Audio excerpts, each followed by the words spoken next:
विद्यापति का अगला पद, माधव की कहब सुंदर रूपे, कतेक जतन भी आनि समारल, देखल नयन स्वरूपे, पल्लव राज चरण जुग शोभित, गति गजराजक भाने, कनक कदली पर सिंह समारल, तापर मेरु समाने, मेरु ऊपर दुई कमल फुलायल, नाल बिना रुचि पाई, मणिमय हार धार बहु सुरसरी, तौ नहीं कमल सुखाई, अधर बिंब सन दसन दाड़िम बिजु, रवि शशि उगथिक पासे, राहु दूर बस नियर न आवथि, तय नहीं करथि गरासे,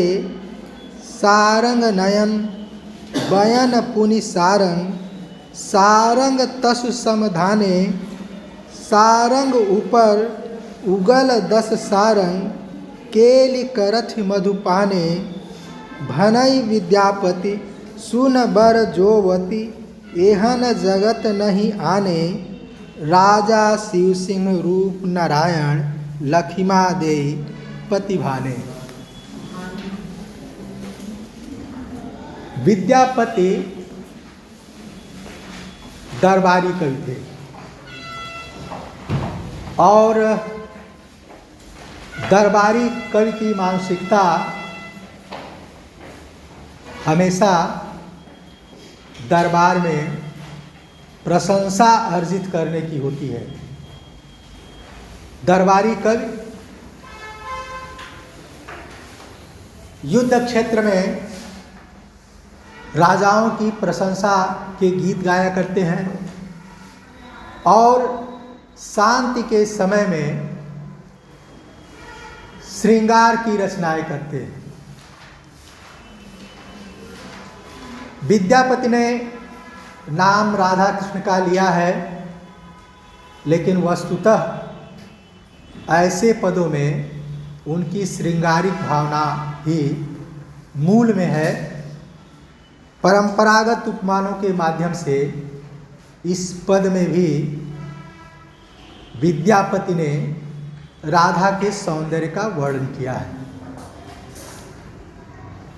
माधव की कहब सुंदरी रूपे, कोई दूती कृष्ण से राधा के सौंदर्य की प्रशंसा करती है। माधव की कहब सुंदर रूपे, माधव, हे माधव, उसके सुंदर रूप को कैसे कहा जाए, राधा के सौंदर्य को शब्दों में कैसे बयान किया जाए। कतेक जतन बिहि आनि समारल, देखल नयन स्वरूपे, कतेक जतन विहि, कितने यत्न से विधाता ने आनि समारल, उसको लाके संवारा है, बनाया है, रचा है। देखल नयन स्वरूपे, उस सौंदर्य को, उस स्वरूप को आँखों से देखते ही बनता है, अर्थात उस सौंदर्य को देखा ही जा सकता है जैसे मन से विधाता ने उसको रचा है। जैसे जब कोई सुंदर होता है तो लोग कहते हैं कि खुदा ने इसको फुर्सत में बनाया होगा, लगभग वैसी ही बात विद्यापति कह रहे हैं कि कतेक जतन भी आनि समारल, देखल नयन स्वरूपे, कि विधाता ने उसको संवारा है, बनाया है, कितने यत्न पूर्वक उसको बनाया है और उसके सौंदर्य को केवल आँखों से देखा ही जा सकता है, शब्दों में बयान नहीं किया जा सकता है। अब इसके बाद विद्यापति नखशिख की प्रणाली का इस्तेमाल करते हैं। सौंदर्य वर्णन की प्रणाली नखशिख वर्णन की प्रणाली है। नखशिख वर्णन अर्थात पैर के नख से लेकर सिर की चोटी तक का वर्णन। कवियों ने शरीर के खास खास अंगों के सौंदर्य का वर्णन किया है, उसी प्रणाली का इस्तेमाल यहाँ विद्यापति करते हैं। पल्लव राज चरण जुग शोभित, उसके चरण युगल, उसके दोनों पैर कमल की तरह से सुशोभित हो रहे हैं। गति गजराजक भाने, और उसकी चाल में गजराज की चाल का भान हो रहा है, अर्थात उसकी चाल हाथी जैसी चाल है। कनक कदली पर सिंह समारल, तापर मेरु समाने। कनक कदली पर, कनक के कदली पर, कदली कहते हैं केले को, स्वर्णिम केले पर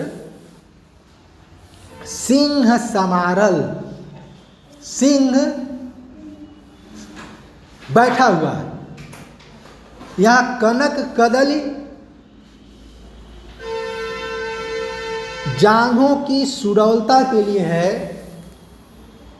सिंह समारल और सिंह कमर के लिए। शेर की कमर पतली होती है और पतली कमर को सौंदर्य के पैमाने पर अच्छा माना जाता है, इसलिए कवियों ने प्रायः पतली कमर के लिए सिंह का उपमान इस्तेमाल किया है। कनक कदली पर सिंह समारल, तापर मेरु समाने। फिर कमर के ऊपर क्रमशः विद्यापति बढ़ते हैं कि तापर मेरु समाने, उसके ऊपर मेरु है, पर्वत है, वक्षस्थलों के लिए है। मेरु ऊपर दुई कमल फुलायल, मेरु पर पर्वत पर दो कमल फूले हुए हैं। वक्षस्थल पर नायिका के दोनों स्तनों की चर्चा करता है, कभी उसका वर्णन करता है। मेरु ऊपर दुई कमल फुलायल, नाल बिना रुचि पाई, और उस कमल में कोई नाल नहीं है, बगैर नाल के वो सुशोभित हो रहा है। अब अगर बगैर नाल के है और कमल है तो उसके सूख जाने का खतरा है, तो उसको सूखने से बचाने का कोई तरीका होना चाहिए। इसके लिए विद्यापति ने युक्ति का इस्तेमाल किया है कि मणिमय हार धार बहु सुरसरी, तो नहीं कमल सुखाई। कि गले में नायिका ने मणिमय हार पहन रखा है और वो हार मानो गंगा की ढेर सारी धाराएं हैं और वो उसे स्पर्श करती हैं कमल से, तो नहीं कमल सुखाई। इसलिए वह कमल सूखता नहीं है, बराबर हरा भरा रहता है, पुष्ट बना रहता है। आधर बिंब सन दसन दाड़िम बिजु, रवि शशि उगथिक पासे, राहु दूर बस नियर न आवथि, तय नहीं करथि गरासे। अधर बिंब सन, उसके जो अधर हैं वो बिंबा फल की तरह है। दसन दाड़िम बीजु, और जो दांत हैं वो अनार के दाने की तरह से चमकने वाले हैं। रवि शशि उगथिक पासे, सूर्य और चंद्रमा पास पास उगे हुए हैं, अर्थात उसका जो मुख है वो चंद्रमा की तरह से है और उस मुख पर ललाट पर उसने लाल बिंदी दे रखी है, वो बिंदी सूर्य की तरह से सुशोभित हो रही है। इसलिए कवि कहता है कि रवि शशि उगथिक पासे, सूर्य और चंद्रमा पास पास उगे हुए हैं। राहु दूर बस नियर न आवथि, दोनों पास है तो राहु उससे दूर है, और पास नहीं आ रहा है तय नहीं करत ही गरा से, आ करके उनको ग्रसित नहीं कर रहा है, निगल नहीं रहा है। अब ये राहु कौन है? तो नायिका ने, राधा ने जूड़ा बांध रखा है, वो जूड़ा मुख से दूर है तो मानो वो राहु है और मुख के पास वो नहीं आ रहा है, सूर्य और चंद्रमा को ग्रस नहीं रहा है। सारंग नयन बयन बिनु सारंग, सारंग तसु समधाने, सारंग नयन बयन पुनि सारंग, सारंग तसु समधाने, सारंग ऊपर उगल 10 सारंग, केली करथि मधुपाने। यह विद्यापति का अद्भुत प्रयोग है। इसमें सारंग शब्द का प्रयोग कई बार हो रहा है, और जितनी बार सारंग शब्द का प्रयोग हो रहा है हर बार उसका अर्थ बदल जा रहा है। यमक अलंकार इसको कहते हैं। यहाँ कविता में एक ही शब्द एकाधिक बार आए और अर्थ भिन्न भिन्न हो तो उसको यमक अलंकार कहते हैं। यहाँ सारंग नयन, आँखें सारंग की तरह से है। सारंग हिरण को कहते हैं। वयन पुनि सारंग, और वयन वाणी सारंग की तरह से है, कोयल की तरह से है। कोयल को भी सारंग कहते हैं। आँखें हिरनी की आँखों की तरह से बड़ी बड़ी आँखें हैं। आवाज़ कोयल की तरह से मधुर आवाज़ है। सारंग तसु समधाने, और उसके आँखों के संधान में, कटाक्ष में सारंग है। सारंग कामदेव को भी कहते हैं, अर्थात नायिका की, राधा की कटाक्षों में काम का असर है। कामोद्दीपक कटाक्ष हैं राधा के। कवि यह कहना चाहता है,